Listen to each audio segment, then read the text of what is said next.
aula de princípios básicos da análise do comportamento. Nesta aula nós vamos conversar sobre punição. Vamos primeiro falar um pouquinho sobre o que é punição e aí eu vou dividir depois em aulas de punição positiva e punição negativa, ok? Punição é um princípio que envolve a diminuição de um determinado comportamento, tá? De um organismo. Então, quando a gente fala sobre punição, necessariamente a gente está falando sobre diminuição do comportamento. Gente, a punição faz parte da vida, tá? O tempo todo está acontecendo coisas que vão punir os nossos comportamentos. Não acho que isso é algo ruim necessariamente. A punição ajuda na nossa sobrevivência.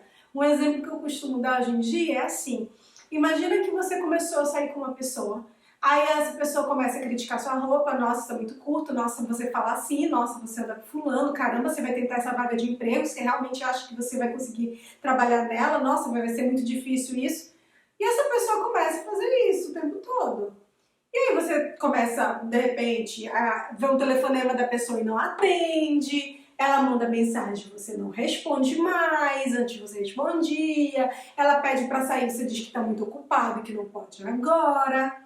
O seu comportamento de estar interagindo e saindo com aquela pessoa vai diminuindo, diminuindo, diminuindo. Lembrem, gente, às vezes a gente pensa em comportamento como um evento isolado, mas existe uma classe comportamental, tá? De várias respostas estão dentro de uma classe. E aí você vai diminuindo, parando de sair com aquela pessoa. Olha só, veja como a punição foi importante na sua vida para você se afastar desse relacionamento tóxico, né?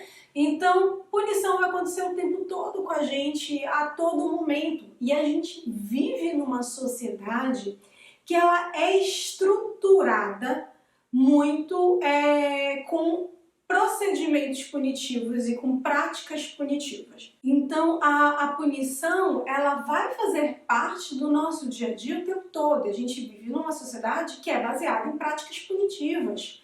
Então, se você dirigir acima do limite da velocidade, você vai receber uma multa por isso, né? Então, você, por exemplo, xinga o professor, ser retirado e mandado para coordenação. Tudo bem que, e aí aqui já entra uma dica essencial para vocês. Lembra quando a gente falou de reforçamento positivo, que eu falei que o que é reforçador para você não necessariamente o que é reforçador para mim? A mesma lógica existe em punição. O que é considerado punição para você pode não ser para mim. Para uma criança ser mandada para coordenação pode ser um estímulo super aversivo e ela nunca mais vai fazer aquilo que teve como consequência ela ir parar na coordenação. Para outras pode ser, uhul, tô de boinha, ganhei meia hora, sentar na sala fazendo atividade. Então, algo que para uma pessoa pode ser um estímulo aversivo, para outra, não.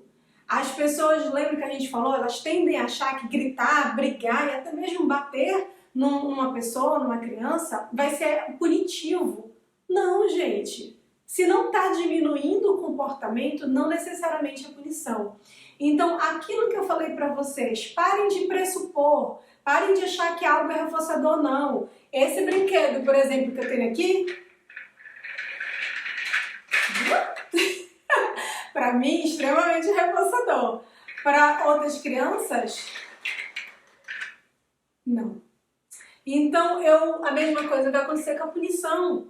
Algo para outras pessoas pode ser, nossa, não gosto disso. Às vezes, a mesma coisa. Para um pode ser reforçador e para outro pode ser punição. Para um pode ser um estímulo que é legal, reforçador, e para outro pode ser um estímulo aversivo. A mesma coisa, tá? A mesma consequência. Então, varia de acordo com a pessoa. E aí, para eu saber se algo é punição ou não, eu preciso saber se o comportamento está diminuindo de verdade. Às vezes tem muito o famoso, mas na hora ele para. E aí a minha pergunta é sempre a mesma, mas ele volta a fazer depois? Volta. Pois é. Então, eu preciso, para dizer que algo é punitivo, que haja diminuição de verdade. E como eu expliquei, a nossa sociedade ela é muito baseada em práticas punitivas, no sentido, eles tentam aplicar punição, mas como eu falei no exemplo